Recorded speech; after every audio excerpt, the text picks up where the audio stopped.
Update! Japan is going through some surprising changes this fall, some you'll love and others you definitely won't, from sudden rule shifts in Tokyo to a few crazy things that are making even the locals nervous. Japan continues to change and there's a lot happening behind the scenes that could affect your trip, and if you're visiting Japan, you'll want to pay close attention. But first, if you want to make my day and you are new here, please consider subscribing to my channel. My name's Nathan. I've spent the last few years trying to help travelers just like you get the most out of your Japan trip. Subscribing to the channel won't cost you any money, but it will mean that you're more likely to see my videos in your feed. Thanks a million. Well, will I even hit 100,000 subscribers? Anyway, let's get to it. Number 8.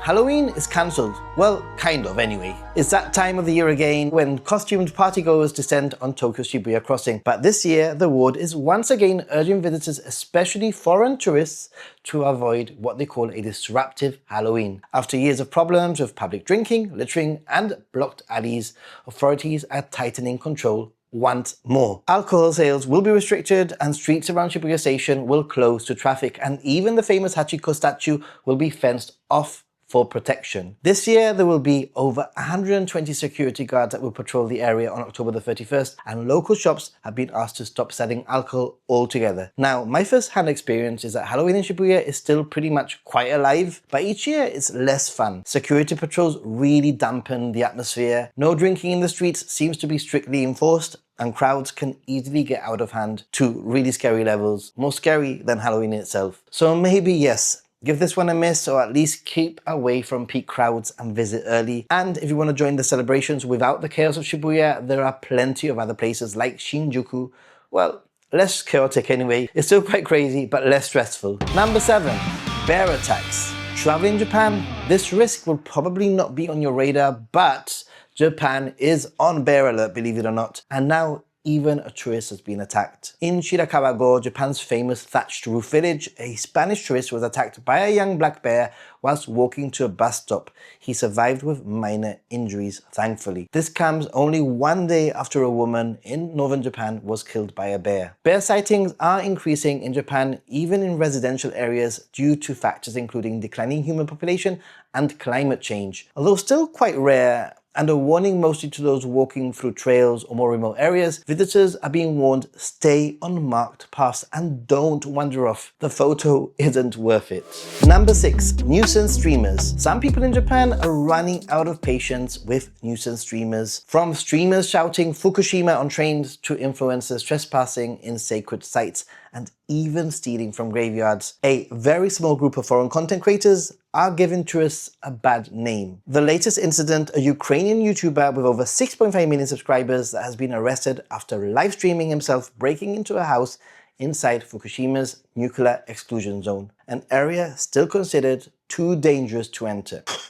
Isn't it just crazy that some attention-seeking idiots actually get the attention? Anyway, the arrest adds to Japan's growing frustration with attention-seeking foreigners chasing views at any cost. Or, at least Japan's Western media obsession with the issue. Number 5. Autumn foliage update. On October the 2nd, 2025, the Japan Meteorological Corporation released its second autumn foliage forecast, estimating once again the best viewing times for the red and the yellow leaves across Japan. And once again, autumn is expected to arrive later than usual this year, with peak foliage dates pushed back across the country. Red maple leaves should appear first in Sapporo around November the 9th, followed by Nagano on the 24th of November and Tokyo on the 1st of December, whilst Osaka will see them around the 5th or the 12th for Kyoto. According to the report, yellow ginkgo leaves will actually peak earlier, around November the 7th in Sapporo, November 27th in Tokyo, and later in November across Osaka, Kyoto, and Kyushu. Remember, this is just a second forecast with other updates coming soon. So, you're visiting Japan, and one of my top tips is get yourself some data, an eSIM or a pocket Wi-Fi. Consider using my Sakura mobile affiliate link for a product that I personally use and help the channel out. Plus, it's something you are likely gonna get anyway. I think so anyway, right? Okay, back to the video and get your pens ready near the end because you're gonna want to. Number 4. Tokyo train upgrades. Yes, transiting through Tokyo is improving, and starting on November the 1st, one of Tokyo's most important subway lines for travelers, the Tokyo Metro Ginza line, is getting a huge upgrade. This historic line, which is the oldest subway in Asia, connects some of Tokyo's top spots, including Shibuya, Omotesando, Ueno, Asakusa, and Ginza, and you're probably gonna use it. And now Tokyo Metro is rolling out 58 extra trains every weekend and public holiday between 9 a.m. and 6 p.m. That means shorter waits, down from 4 minutes to just 3 minutes and 20 seconds, which is incredible and very impressive. So if you're heading to Tokyo this autumn, expect a more convenient way to hop between the city's old world charm and modern energy, all on the Ginza line. Number 3, Suica update. This is big news for anyone traveling to Japan. The Welcome Suica app just got a kinda big update, guys. For the first time ever, tourists can actually now book and board trains directly from inside the app. So actually getting the Welcome Suica app will now mean no paper tickets for many trips and make things super easy for any tourists. Just tap your phone and go. Just note that this card does expire after 28 days. And the crazy thing is that things will just get even better, because as from early 2026, you'll be able to use it for limited express trains and green cards across Tokyo and Narita Airport. Damn it, guys, that 28-day limit is so frustrating, but this card has finally become so tempting. But for now, it's iPhone only. I'm so sorry, Android users. Number 2, crazy price hike for tourists. Japan's hotel just got a little pricier, and this one affects Kyoto for the moment anyway. It's a major increase in its tourist accommodation tax, and it's actually been called the highest in Japan. And yes, there are so many sensational headlines out there that make it seem that you're gonna be priced out and it's gonna affect you. But here is what you need to know before you panic. And that is that starting March the 1st, 2026, the tax depends on your hotel price. If your hotel rate is below 6,000 yen, for example, most hostels, capsule hotels, or budget hotels, you'll only pay 200 yen extra per night for tax. Most travelers will actually likely fall between 6,000 and 19,999 yen per night, and you will then pay 400 yen per night. And if your stay is somewhere between 20,000 and 49,999 yen, then it's a 1,000 per night.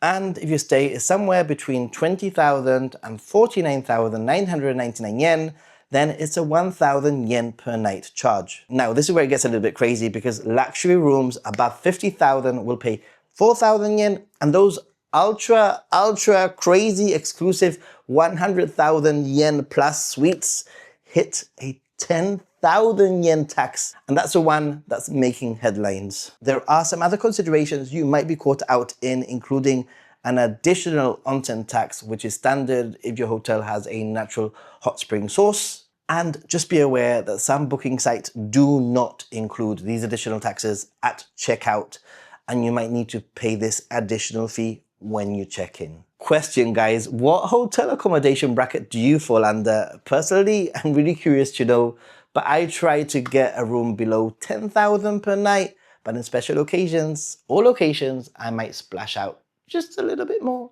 Number 1, things to look out for. Japan's social calendar is relentless. I mean it. You'll always find something to do. So here are some of my top tips you should certainly be keeping an eye out for. So grab your paper and start jotting these down. We have the Arashiyama Bamboo Forest night illuminations that happen in Kyoto. You'll be able to see this up to October the 31st.